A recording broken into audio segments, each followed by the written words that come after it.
Now the part of the show that I know you all can't wait for, when we have to select people to put into the sin bin. As you know, each week we've done a different deadly sin. We're on to our own one this week in the form of Mendacity, and we've had to put somebody into the sin bin. This one, Simon, is one of the ones where I think they'll least want to be in it, because no one likes to be called a liar. That's right. Or a cheat or a propagandist. Do you want me to go first, or will you?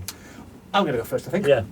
I think, given the fact that we've spent a little bit of this show talking about Newcastle and the idea that they live the lie that they're a big club, I'm going to take an even bigger swipe at them, because their manager that departed recently, Rafa Benitez, I think... Saint Rafa Benitez. Saint who walks on water, he does, you know.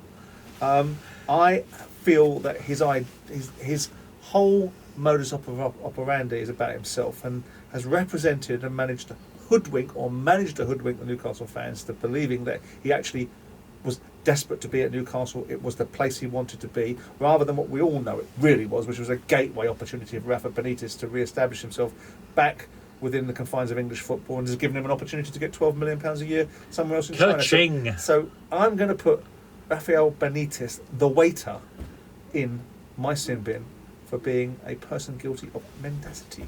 Okay, well, I'm going to go for people who make up fouls, i.e. divers. And in order to change the debate a little bit, because we all know that the forwards are always getting blamed for this, and this week I'm going to put in the sin bin somebody who I saw this weekend do a defensive dive. It was incredible. In the game between Southampton and Chelsea, Chelsea were defending their goal. Jorginho, their midfield player, is doing much better this season than he did last.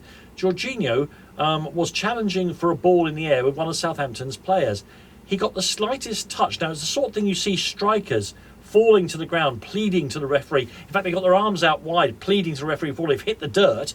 But Jorginho concocted this fantastic swan dive from a tiny bit of contact from one of Southampton's attacking players, and was given a free kick out of his own penalty area. It was the best example I've seen for many, many years of the defensive dive, and therefore, for that little white lie on the football pitch, I'm putting Jorginho into our sin bin, and he, of course, will be an excellent player when we come to pick our sin bin 11 at the end of the series.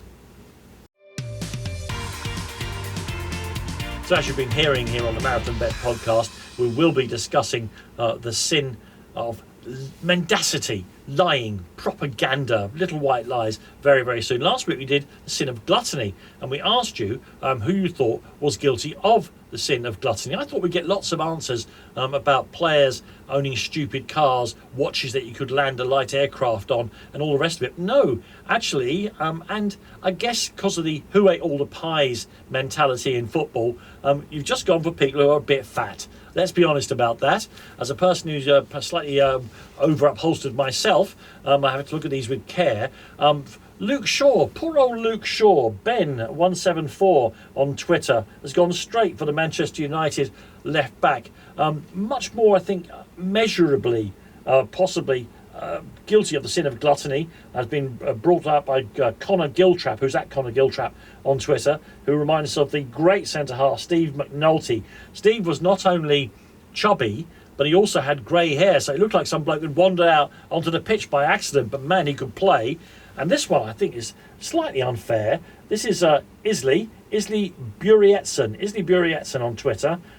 What about Flabby Agbonlahor, meaning, of course, referring to Gabby Agbonlahor, and he shows a picture of Gabby with his shirt suggesting that maybe there's 1 or 2 pounds more than you'd expect on the fittest of professional footballers. But you have to be careful about this, because, as we said last week, Simon, fans are always keen to call players fat and all the rest of it, and it reminds me of the story of when the great David Ginola went to Aston Villa, where John Gregory was managing him. Right, yeah, I remember that. And John Gregory left David Ginola and said he wasn't really fit enough for Aston Villa. He implied that he was carrying a few extra pounds.